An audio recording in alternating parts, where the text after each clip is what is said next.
Hola mis estimados amigos.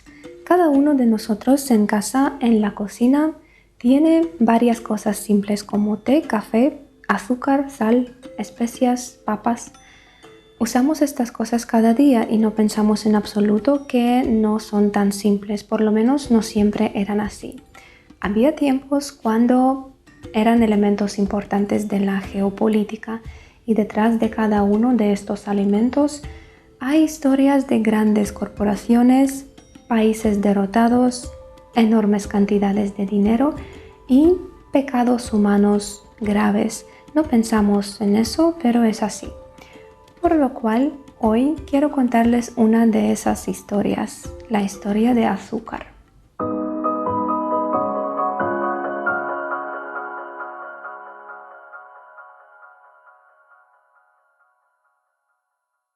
Antes de todo, yo quiero destacar una idea que a mí personalmente parece muy importante.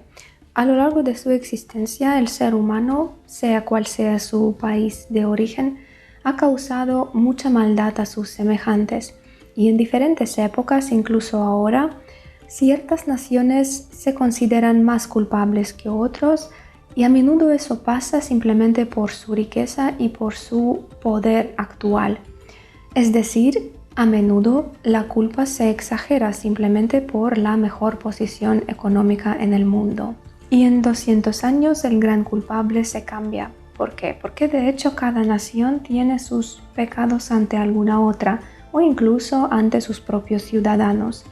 Y al entender eso es más fácil mirar atrás, hacer conclusiones justas y asumir la responsabilidad por tus acciones y por tu vida de hoy. Curiosamente, en el contexto de asesinatos, torturas y conquistas, rara vez recordamos el azúcar. Lo ponemos en té o café cada día sin darnos cuenta que fue él quien se convirtió en el fundador de la esclavitud africana. Originalmente la caña de azúcar crecía en el sudeste asiático. Durante mucho tiempo la masticaban cruda y luego en la India empezaron a cristalizar su zumo dulce. Así, ya en el primer siglo de nuestra era, el azúcar se extendió por las rutas comerciales y los antiguos cronistas lo definían como medicina. Tras la caída del Imperio Romano, Europa olvidó el azúcar por mucho tiempo y solo lo recordó después de la Primera Cruzada, ya que en su camino a Jerusalén los cruzados se encontraban constantemente con varias caravanas con esa sal dulce. A principios del siglo XII, Venecia tomó posesión de algunas tierras del Líbano, que en esa época era parte del reino de Jerusalén. Y ahí ellos establecieron la producción de azúcar. Del Líbano se vendía por todo el mundo cristiano y producirlo de la caña no era nada fácil porque tenía hasta 10 centímetros de grosor y la gente tardaba mucho para extraer el jugo. Luego tenían que hervirlo durante casi todo el día. La logística también fallaba a menudo porque la caña cruda ocupaba un montón de espacio y pesaba mucho. Así que, como ustedes entienden, había muy poca gente dispuesta a tal trabajo, por lo cual cuando la producción ganó el impulso, se trasladó a Chipre, donde se usaba mano de obra esclava. Y no eran de África, eran los mismos europeos, porque desde el Imperio Romano mano de obra esclava se usaba de manera extensa. Los esclavos eran prisioneros militares, deudores o simplemente la gente pobre con mala suerte. Así que hasta el siglo XVI Chipre se consideraba el principal proveedor de azúcar a Europa. Esta mercancía costaba un montón de dinero y era como oro. El cultivo de azúcar prometía montañas doradas. Pero había un problema, se faltaban las condiciones para aumentar la producción, porque no todos los suelos y climas eran aptos para el azúcar, es muy exigente y no tolera las heladas. Así que cuando llegó la era de los descubrimientos, los europeos ya sabían qué hacer con esa tierra nueva. Las primeras colonias fuera de Europa surgieron en las Islas Canarias. Ahí vivían la gente llamada Guanche. Se cree que este pueblo se mudó a las islas del norte de África a principios de nuestra era y desde entonces ellos criaban ganado y cultivaban cereales. Los españoles llegaron a las islas a finales del siglo XV y consideraron estas tierras aptas para el cultivo de azúcar. Los guanches intentaron resistirse varias veces usando tal arma moderna como lanzas y piedras, y por supuesto al final fueron derrotados. Portugal tampoco quería quedarse atrás de España y comenzaron a construir su imperio azucarero en la isla de Madeira, cerca de Canarias. Ahí no había ninguna población, así que nadie les impidió cultivar la caña.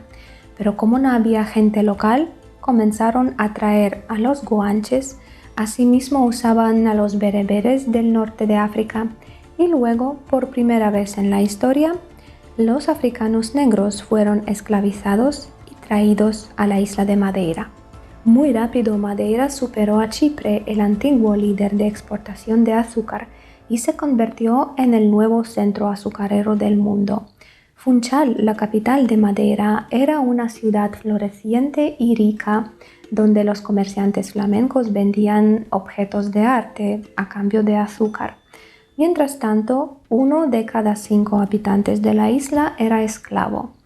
Pero Madeira solo fue el comienzo. Cristóbal Colón, que estaba al servicio de la corona de Castilla, tenía una meta muy concreta, una meta comercial: encontrar un corto camino a las Indias, porque la India era el epicentro del comercio de especias y había que reducir los costos de transporte para aumentar las ganancias de tal comercio. Asimismo, en sus viajes, Colón siempre se llevaba el azúcar para probar su cultivo en algunas tierras nuevas. El 5 de diciembre de 1492, él llegó a la isla que luego llamaría la Española y la reclamó para la corona de Castilla. Ahora ahí están la República de Haití y la República Dominicana. Esta isla no lo decepcionó, su clima era muy parecido al de la India, de las selvas de la India. Así que ya en el 1493 los españoles comenzaron a cultivar azúcar ahí. En general ellos conquistaban una tierra tras otra, por lo cual muy pronto ganaron la fama de los colonizadores más crueles.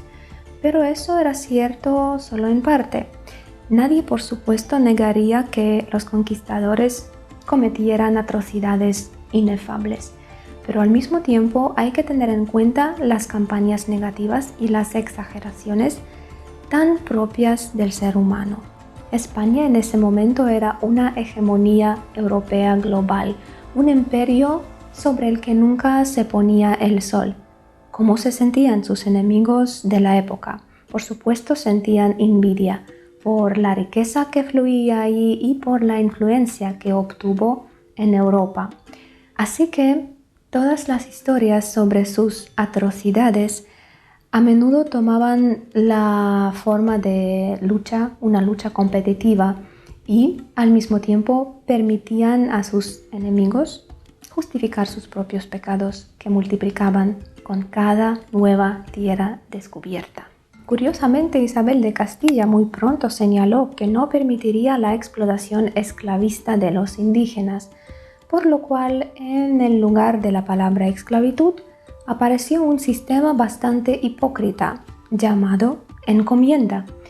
De hecho, era la misma explotación de los indígenas que fueron forzados a trabajar en las condiciones muy difíciles en las plantaciones azucareras. Sin embargo, a mediados del siglo XVI, su nieto, el rey de España, Carlos V, de verdad aprueba una serie de leyes que prohíben tal explotación y los plantadores pierden su mano de obra.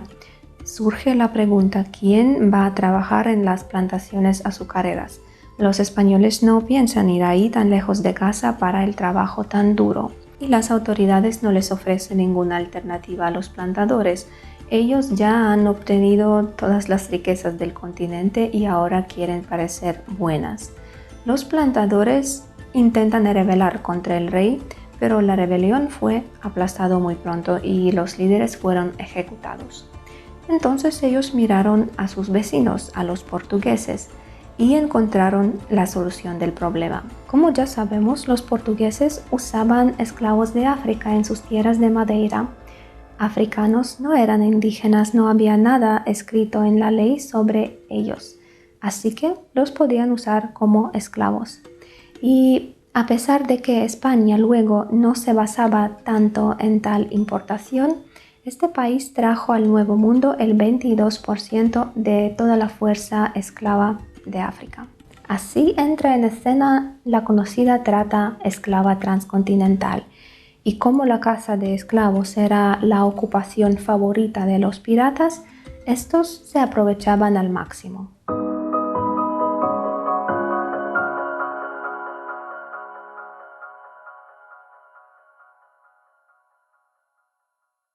En general, en Europa, en esa época, la idea de explotar a sus semejantes ya causaba rechazo más fuerte que antes, después de que todos los infieles y brujas fueron quemados durante la Inquisición. La religión cristiana trató de inculcar el espíritu de fraternidad ante Dios, pero este principio todavía no funcionaba con respecto a los paganos.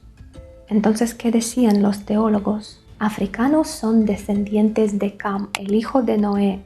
Noé maldijo a toda la raza de Cam por su pecado y le predestinó esclavitud, por lo cual los africanos recibieron su color de piel. Esta explicación permitió que poco a poco la gente de la raza negroide se considerara como leprosa o como mercancía. Y así en el siglo XVI se formó el llamado comercio triangular. Los comerciantes se dirigen a las costas de África Occidental. Ahí venden armas, pólvora, alcohol, tejidos y compran esclavos. Los llevan al Nuevo Mundo, los venden ahí y con los ingresos compran productos coloniales, principalmente azúcar, ron y tabaco. Esta mercancía ya se lleva a vender a Europa, lo que les trae a los navegantes un dinero fabuloso. ¿En qué condiciones las personas eran transportadas desde África a las colonias? La transición a través del océano tomaba de 6 a 20 semanas, dependiendo de la distancia, dependiendo de las condiciones climáticas. Los barcos se llenaban a rebosar, hasta el punto que los esclavistas tenían manuales de cómo colocar a la gente para que entrara más. Su dieta era muy escasa. Al mediodía les entregaban pan y por la tarde algo de guisantes o frijoles. En casos muy raros les daban carne o pescado. Como las bodegas con la gente siempre estaban abarrotadas, hacía mucho calor. Le faltaba aire, le faltaba agua, lo que era una de las principales causas de su muerte. Otra era disentería y varias enfermedades graves, ya que no había nada de instalaciones sanitarias y la gente tenía que ir al baño justo donde estaban. Uno de los famosos juicios relacionados con el asesinato de esclavos en el barco fue la masacre del Zong, que sucedió en 1781, cuando el barco comenzó a quedarse sin agua por unos problemas de navegación. La tripulación arrojó a 142 esclavos al mar. Posteriormente, los dueños reclamaron a sus aseguradores la compensación económica por la pérdida de los esclavos. El seguro se negó a pagar porque el barco tenía casi 2.000 litros de agua cuando llegó a Jamaica. Se cree que los dueños simplemente querían ganar dinero del seguro, por lo cual mataron a la gente. Las noticias de esa masacre estimularon el creciente movimiento antiesclavista en el Reino Unido y más allá, y ese asunto se convirtió en un símbolo de los horrores de transporte de esclavos. Según el historiador Patrick Manning, durante la era de esclavitud, más de 12 millones de esclavos fueron enviados de África a las colonias y cada uno de 8 murió en el camino. La mayoría de estos trabajaban en las colonias del Caribe y en América del Sur, especialmente en Brasil. Curiosamente, los Estados Unidos, considerados como principales esclavistas del mundo, tuvieron un número de esclavos mucho menor que todos los demás, aunque todavía era un montón de gente. Lamentablemente, los países africanos no mejoraban a su destino, sino lo empeoraban. Estos estados, principalmente costeros, organizaban incursiones regulares en sus vecinos para robar a su población y luego venderla a los comerciantes blancos. Así que mucha gente murió en el continente africano escapando de sus propios vecinos. Todo eso fue un golpe grave tanto para la demografía de África como para su economía. Existe un concepto económico llamado enfermedad de los recursos, cuando un país o una región rica en algunos recursos naturales deja de desarrollar el resto de su economía y solo se beneficia de esos recursos naturales. Pues los países africanos fueron víctimas de tal maldición, unos por perder a la gente, otros por usarla como una mercancía, como un recurso natural para vender. Por ejemplo, el reino del Congo no tenía por qué desarrollarse, simplemente mantenía un ejército bastante fuerte para robar a la población de sus vecinos y venderla a los comerciantes de Europa y del Nuevo Mundo. Lo puso en el flujo, por lo cual el 40% de todos los africanos llevados al Nuevo Mundo fueron de las regiones del río Congo. Otros estados de la costa africana también tomaron el mismo camino, lo que mató su desarrollo.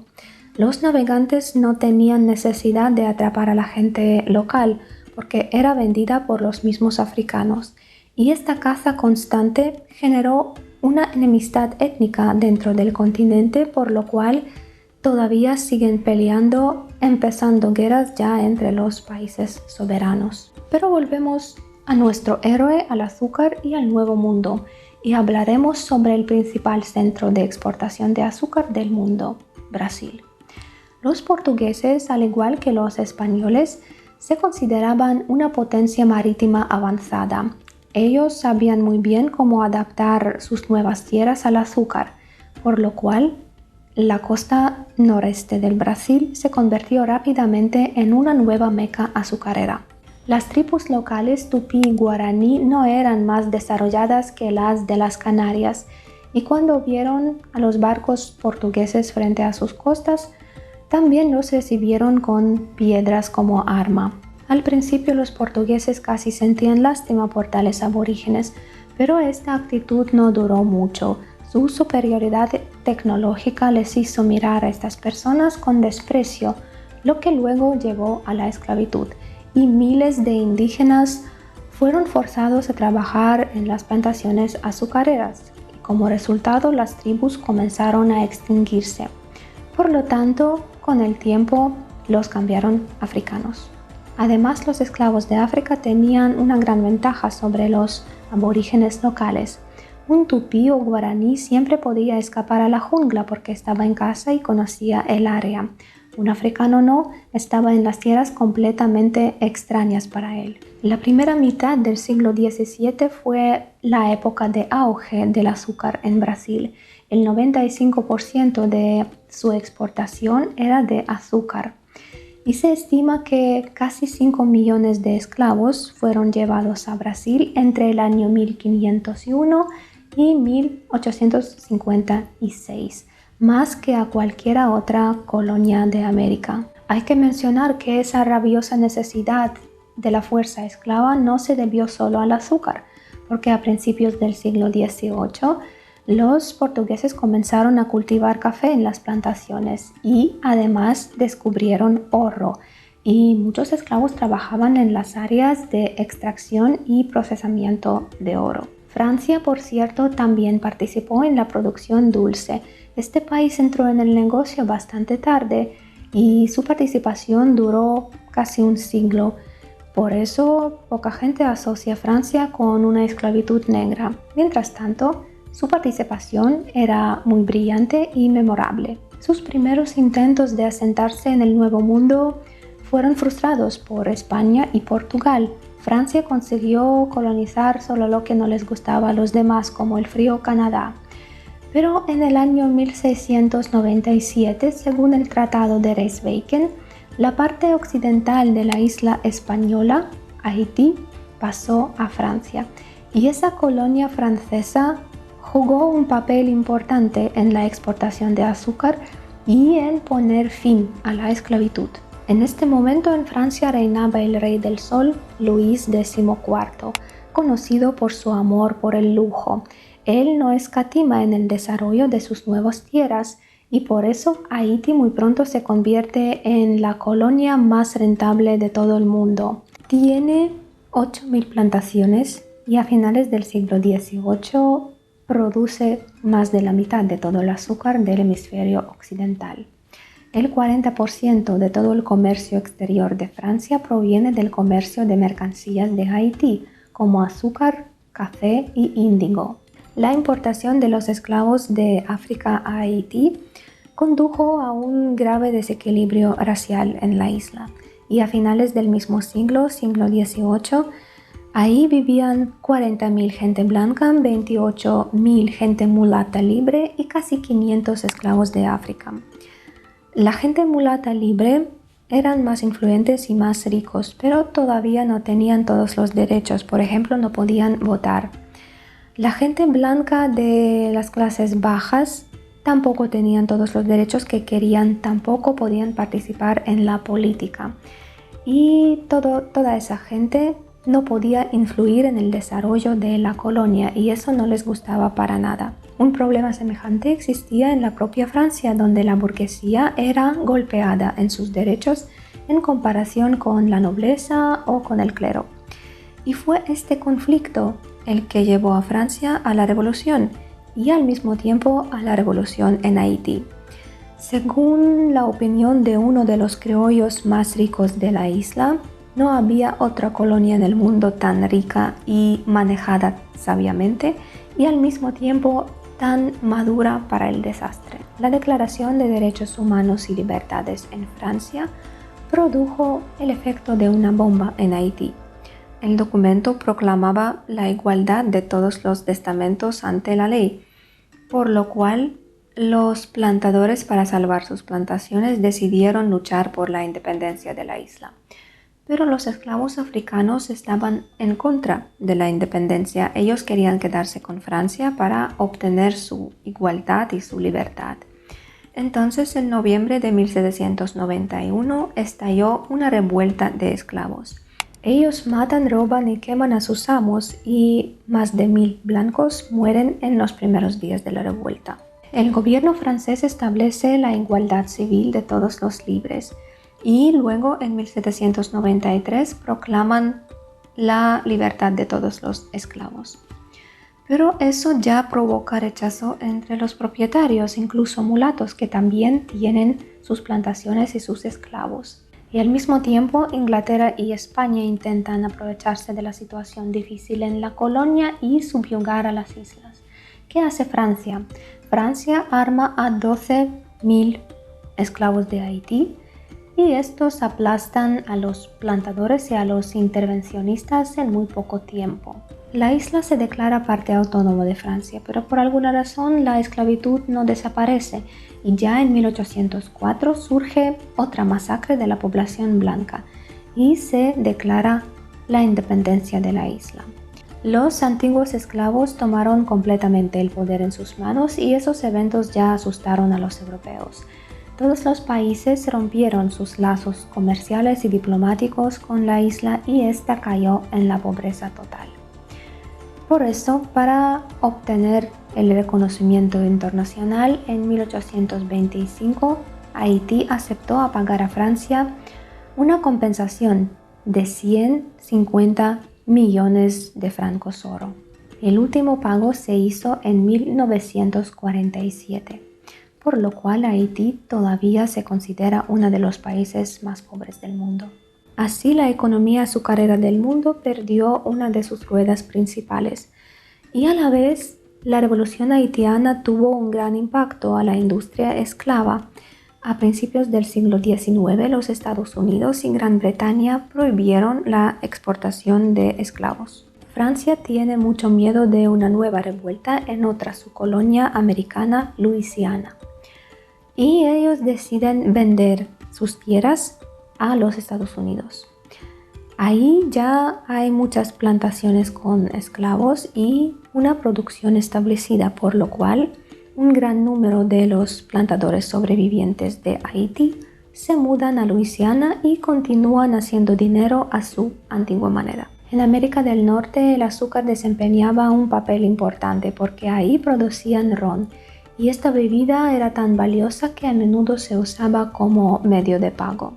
En general, los Estados Unidos entraron en la era industrial con mucha rapidez y por eso en sus grandes plantaciones aparecieron los vaporizadores y centrifugadoras gigantes. Así que los requisitos a la calificación de los esclavos también crecieron. La esclavitud dividió el país en dos partes muy pronto. Como resultado, la actitud hacia el azúcar se deterioró también. En algún momento los antiesclavistas impusieron un tabú al consumo de azúcar. En el norte comenzaron a comprar el jarabe de arce o comprar el azúcar hecho de la remolacha blanca, que por cierto estaba desarrollando en Francia después de su pérdida de Haití y luego se extendió en otras partes de Europa. Al mismo tiempo, los británicos promovían su azúcar desde su patria histórica, desde la India. Ellos lo hacían bajo el lema "no hecho por esclavos", y aunque la posición de los indios tampoco era envidiable, este truco funcionó y el azúcar indio volvió a ganar su popularidad en los mercados occidentales. Pero incluso después de la Guerra Civil estadounidense que puso fin a la esclavitud en el país, no todos los plantadores pudieron acabar con la obra de su vida. Algunos, por supuesto, trataron de integrarse en el nuevo mundo industrial de los yanquis, pero muchos volvieron a elegir el camino de emigración y unos 40,000 plantadores se trasladaron a Brasil, donde la esclavitud todavía no había sido abolida. Ellos trajeron nuevas tecnologías y nuevas normas de gestión y fortalecieron la industria azucarera brasileña, por lo cual Brasil todavía ocupa el primer lugar en la producción de azúcar en todo el mundo.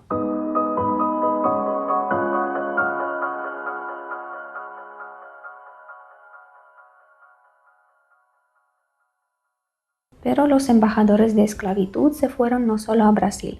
Algunos encontraron otro lugar hermoso ya en el Pacífico que los europeos no habían arraigado: Hawái.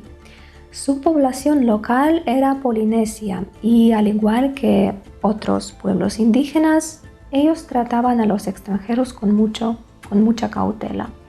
Pero los estadounidenses saben negociar. Negocian con el rey y su séquito y desarrollan la industria azucarera en las islas. Incluso antes de la guerra estadounidense, de la guerra civil, ya en el 1852, los primeros trabajadores contratados de China fueron traídos a Hawái para trabajar en sus plantaciones.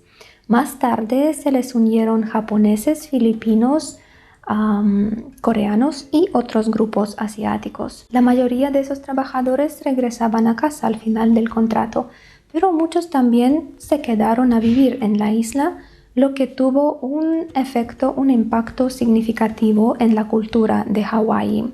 Y a mediados del siglo XX, cuando la aviación japonesa atacó la base de Pearl Harbor en Hawái, 1/3 de su población era japonesa. ¿De dónde sacaron la tierra para hacer el negocio azucarero en Hawái?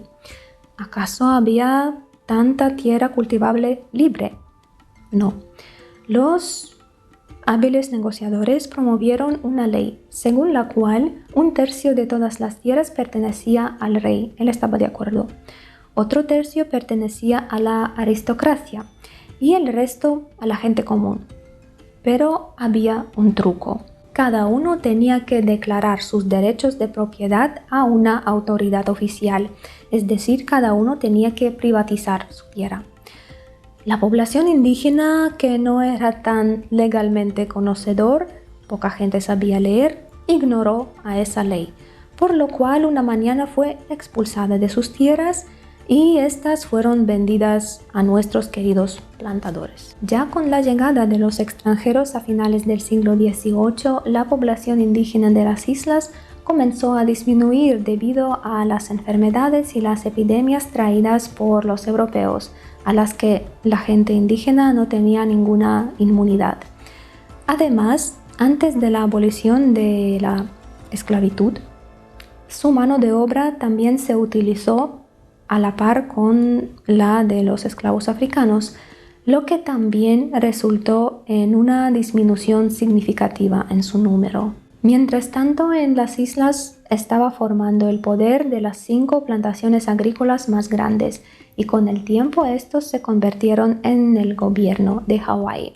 En 1898 ocurre un golpe de estado y las islas de Hawái se convierten en territorio de los Estados Unidos. Como vemos, incluso sin esclavitud, el azúcar pudo cambiar la vida de una isla particular y la libre población hawaiana, con su sistema semifeudal en el medio del Pacífico, se convirtió en la colonia de oligarcas.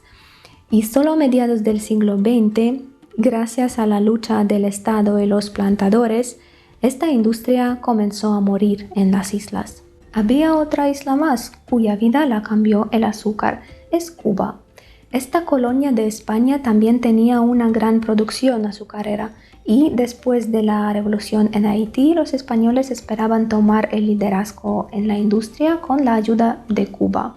Aquí, como en Brasil, la esclavitud persistió hasta finales del siglo XIX, a saber, hasta el año 1886. Durante el siglo XIX, Cuba de verdad fue un centro importante de la producción de azúcar. A pesar de que este producto ya no era tan exclusivo y no era tan caro, y había un montón de competidores en este mercado. Al mismo tiempo, los luchadores por la independencia de Cuba interactuaban con los estadounidenses constantemente y esperaban a que la bandera de su vecino apareciera y les ayudara a liberarse de España, lo que no fue difícil teniendo en cuenta los problemas económicos que sufría en ese momento el ex imperio español. La hora llegó en el mismo 1898, cuando España perdió el control de Cuba y los Estados Unidos proclamaron su administración provisional. Así, Cuba se convirtió en un país satélite de los Estados Unidos hasta el punto que las tropas americanas podían ingresar a la isla cuando quisieran. A principios del siglo XX, la nueva hegemonía mundial invirtió una gigantesca cantidad de dinero en la industria azucarera de Cuba. Los migrantes de todo el Caribe llegaban a la isla para trabajar en sus plantaciones y ya en 1925 el 20% de todo el azúcar producido en el mundo provenía de Cuba. La isla comenzó a ocupar el primer lugar en consumo de carne, en número de automóviles, en número de teléfonos en toda América Latina y parecía a uno de los países desarrollados, pero solo fue una ilusión. Mientras su capital, Habana, llevaba la vida rica y lujosa, la gente rural sufría de pobreza y cada uno de 4 cubanos estaba desempleado porque otras industrias no estaban desarrollando. En 1933, mediante un golpe de estado, el sargento Fulgencio Batista se convirtió en jefe del ejército y de facto en jefe del país. Él prometió sacar a Cuba de la influencia de su gran vecino, pero en cambio, él modernizó el ejército y las técnicas represivas, llegando a un acuerdo con los industriales azucareras. Con el tiempo, Fulgencio Batista fue percibido como un gobernador americano puesto para la opresión de la población. Y aquí, en la escena histórica, sale la figura de Fidel Castro. Es curioso que a diferencia de Batista, que pasó su infancia trabajando en las plantaciones azucareras, el futuro revolucionario Fidel fue el hijo de un propietario de tal plantación, provenía de una familia bastante rica y fue Fidel quien puso fin a la influencia norteamericana en Cuba. Su amigo y compañero Ernesto Guevara fue el autor de la reforma que prohibió a los extranjeros poseer plantaciones azucareras en Cuba. Se sabe esa historia que después de su nombramiento como jefe del Banco Central, el comandante Che, junto con los demás empleados del banco, iban a las plantaciones y recolectaban caña. Cubanos decidieron diversificar el sector agrario e iniciar la industrialización del país. Pero el intento fracasó y muy pronto ellos regresaron al negocio al que estaban acostumbrados, al trabajo en las plantaciones dulces. La dependencia de los Estados Unidos solo se cambió por la misma de la Unión Soviética. La aguja de azúcar resultó ser muy adictiva. Cuba solo pudo alejarse de su exportación por fuerza, cuando otra vez perdió su mercado clave, es decir, cuando la Unión Soviética colapsó.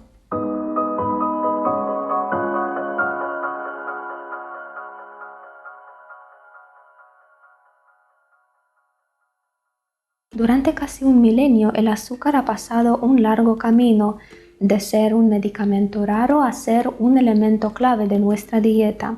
Más de una vez llevó a algunos países a la riqueza y luego la convirtió en polvo. Muchos de conflictos étnicos y raciales de hoy son el resultado de nuestro amor por el azúcar. Después de todo, su precio tan alto surgió por una razón. Personas de todo el mundo compraban esa especia para hacer sus vidas un poco más dulces. Solemos pensar que los culpables fueron esos plantadores y los comerciantes crueles, pero de hecho ellos respondían a las peticiones de la gente común. Sin este amor por el azúcar o café, la agricultura de plantación esclavista habría podido fallar o incluso nunca existir. Pero como ya sabemos, a historia no le gusta el tiempo condicional. Para terminar, me gustaría mirar la historia sin prejuicios y sin emociones. Se cree que el desarrollo de África se estancó por el comercio de esclavos. Después de todo, el continente africano perdió una gran cantidad de hombres y mujeres y con ellos perdió una gran cantidad de cerebros y de mano de obra, y en su lugar ganó una enemistad grave entre sus tribus. Pero echemos un vistazo a algunos datos. Como he dicho antes, durante más de 3 siglos del comercio de esclavos, más de 12 personas fueron llevadas del continente africano. Durante 6 años, a mediados del siglo XX, el Holocausto de Hitler cobró la vida de 6 millones de judíos. Esta nación ha sido atacada periódicamente por todas las regiones posibles en todos los países del mundo y sin embargo no podemos negar su desarrollo. Israel hoy es uno de los países más desarrollados y más ricos en el mundo, a pesar de que solo se formó hace 70 años como un país. Durante 4 años de su participación en la Segunda Guerra Mundial, la Unión Soviética perdió 26 millones de personas y sin embargo, en menos de 20 años después de la guerra, el primer ser humano en orbitar la Tierra fue el ciudadano soviético, Yuri Gagarin. Las pérdidas de China por la hegemonía japonesa a principios del siglo XX también se estiman en millones de personas, y eso sin mencionar las pérdidas humanas que sufrió China durante todo el siglo XIX por la culpa del Reino Unido y su opio. Hace 100 años Dubái era una ciudad portuaria en el borde de un desierto y solo por las últimas décadas se ha convertido en uno de los centros más ricos del mundo para finanzas, negocios, para el turismo. Contrariamente a su fama petrolera, que por cierto podría ser una enfermedad de recursos, no fueron el turismo y la construcción que hicieron esta ciudad tan próspera y tan rica. Cada de esos desarrollos rápidos se puede atribuir a la gran suerte o encontrar algunos genios malvados o regímenes brutales que exigían los resultados de la gente. Pero aún así, el mérito principal de cualquier ave fénix es su irresistible deseo de vivir aquí y ahora y vivir bien. Y hay que destacar que no solo las personas afrodescendientes, sino también asiáticos, europeos, eslavos, fueron esclavos de sus propios países durante mucho tiempo. Pero por el color de piel es más difícil saber quién era tu antepasado, víctima o violador. Y por eso mucha gente prefiere centrarse en el presente y asumir la responsabilidad por su propia vida sin culpar a nadie. El pasado es nuestro profesor, hay que tomar sus lecciones y hacer conclusiones. Pero después de la escuela, de la universidad, tu vida solo depende de ti. En el siglo XXI, seguro. Por lo tanto, tal vez sea mejor cuestionar la moda extraña cuando los hombres que nunca han sido esclavos exigen disculpas de los hombres que nunca han sido sus dueños, porque somos todos fuertes en algo y débiles en otro, y tal vez ahora es el momento para encontrar el punto de apoyo y por fin apoyarse en él. That's why, darling, it's incredible that someone so unforgettable thinks that I am unforgettable.